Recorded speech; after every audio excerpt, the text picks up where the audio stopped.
ایک اور بڑا اہم معاملہ ابھی 2-3 روز پہلے آپ نے دیکھا کہ چینی کی قیمت کہاں پہنچ چکی تھی، 200 کراس کر گئی. پاکستان کی تاریخ میں کبھی ایسا نہیں ہوا.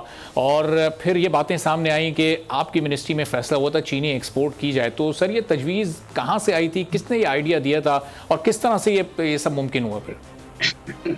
بھائی دیکھو، اس سوال کا جواب تو اتنا میں دے چکا ہوں کہ اب لوگوں کو بھی یاد ہو گیا ہوگا کہ آپ کی جو ٹوٹل پروڈکشن تھی 8.5 ملین کی تھی، اس میں سے صرف 2.5 لاکھ جو ہے ایکسپورٹ کی اجازت دی گئی، حالانکہ سرپلس جو تھا اس سے کہیں زیادہ.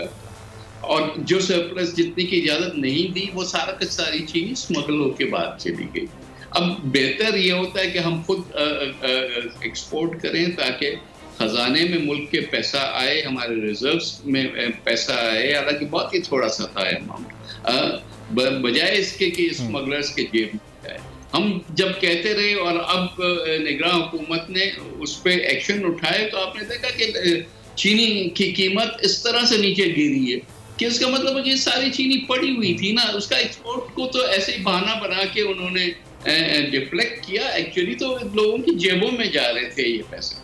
تو اب وہ جیبوں سے جب چینی اسٹاک سے نکلی ہے، اور یہ تو وہ اس کے باوجود کہ اتنا سارا جو اسمگل ہو گیا، یہ تو وہ چینی ہے جو کہ پاکستان کے گوڈاؤنز میں پڑی ہوئی تھی، جو کہ سڈنلی اب نکلی ہے گوڈاؤن سے. تو پتہ چلا کہ جی قیمت جو ہے وہ 25 روپے تو 2 دنوں میں کم ہو گئی ہے. تو بڑے انفارچونیٹلی یہ 100 روپے کی قیمت 100 روپے کی قیمت بڑھی، 100 روپے تک کی قیمت بڑھی اور 25 روپے کم ہو گئی. تو یہ ابھی بھی کوئی 65 70 75 روپے کا فرق باقی ہے. اور یہ جو اضافی چینی تھی، کیا یہ بہتر نہیں تھا کہ اس کو مارکیٹ میں سپلائی کیا جائے اور چینی کی قیمتوں کو مزید کم کر دیا جاتا؟ چونکہ جب مارکیٹ میں زیادہ مقدار میں چینی ہوتی تو پھر قیمتیں اس کی مستحکم رہتی، وہ اوپر نہ جاتی بجائے ایکسپورٹ کرنے کے لیے. درست بات ہے. نہیں ایکسپورٹ تو بھائی، اگر آپ ایک تو مشکل یہ ہے کہ یہ احسان اقبال نے ایسی بات کر دی ہے کہ ساری دنیا کہہ رہی کہ ایکسپورٹ کرنا تو بڑا گناہ ہے.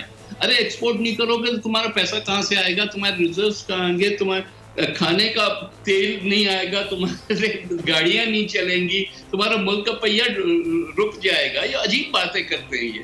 اور 2.5 لاکھ ٹن 3% کا کیا کوئی فرق نہیں پڑتا. آپ نے جب پتہ نہیں کتنے جو ہے لاکھ ٹن جو ہے وہ اسمگل ہونے دیا، وہ اسمگل ٹھیک ہے، اسمگلر کے جیب میں جائے وہ بہت اچھی بات ہے. یہ عجیب اکنامکس ہے، میں نے تو زندگی میں. اور وہ بھی 6 مہینے پہلے ایک چیز ہوئی ہے، ایکسپورٹ 6 مہینے پہلے ہوئی، اس کا مارکیٹ پہ اثر آج آیا. بھائی یہ تو ظاہر ہے کہ لوگ جو ہیں اس میں جو منافع بنا رہے ہیں. اور اب ہم دیکھ رہے ہیں اب 12 کمپنیوں کے نام جو ہیں وہ FIA کو ملے. ان پہ جب سختی ہوگی تو چینی اور مارکیٹ میں آئے گی اور سستی ہوگی. تو یہ تھوڑی ہے کہ بھائی 1 دن یا 2 دن کے اقدام میں سارا کا سارا ماضی کا ایشو کریکٹ ہو گیا. لیکن جہاں مسئلہ ہے اس کو وہاں پکڑے نا، ورنہ کہ ایکسپورٹ بند کر دو جی، کپڑا مہنگا ہو جائے گا تو ہم ٹیکسٹائل بھی ایکسپورٹ بند کر دیں، اور چاول جو ہے مہنگے ہو جائیں گے تو چاول کی ایکسپورٹ بھی بند کر دیں، پھر ملک کمائے گا کیا؟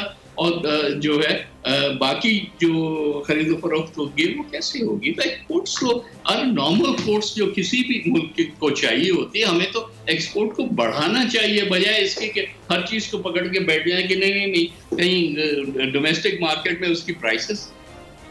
یہ سمپل اکنامکس ہوتی ہے بھائی. اگر باہر کی قیمت زیادہ ہے، پاکستان میں قیمت کم ہے، تو یہ چیزیں باہر جائیں گی. یا تو آپ بہت ہی سختی کریں، جو کہ اب تھوڑی بہت شروع ہوئی ہے، ابھی بھی ہمارے بارڈرز جو ہیں وہ سیلڈ نہیں ہیں اس طرح سے، لیکن تھوڑی بہت سختی ہوئی ہے تو آپ دیکھ رہے ہو اس کا افیکٹ ہے. اگر ہم ٹوٹلی سیل کر سکیں اپنے بارڈرز کو، جی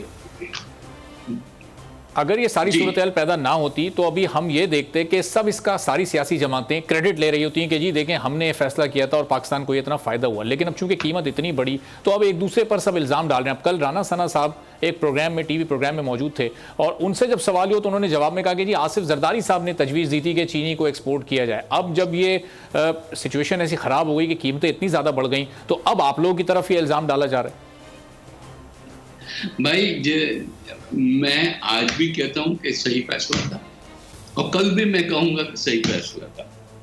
ٹھیک ہے نا. بلکہ وہ لوگ جو کہ اس چیز کو کنفیوژن پھیلا رہے ہیں اور ادھر ادھر دیکھ رہے ہیں, مطلب ان کو سمجھ ہی نہیں ہے کہ مارکیٹس کیسے فنکشن کرتی ہیں, ملک کیسے چلتے ہیں. تو پھر ان کو چھوڑیں. ان پہ میرا خیال کہ ڈار صاحب نے اور کچھ اور ہمارے PMLN کے دوستوں نے اس کی صحیح وضاحت کر دی. اب کیوں ہم اس چیز میں بولا جا رہے ہیں؟ شاید ہمارے میڈیا کو بھی یہ بات بہت پسند ہے کہ پارٹیاں ایک دوسرے کے دستوں کے ربا ہوں. نہیں ہے, چھوڑ دیں, یہ ایشو ختم ہو گیا. سبسکرائب کریں اور بیل دبائیں تاکہ کوئی خبر رہ نہ جائے.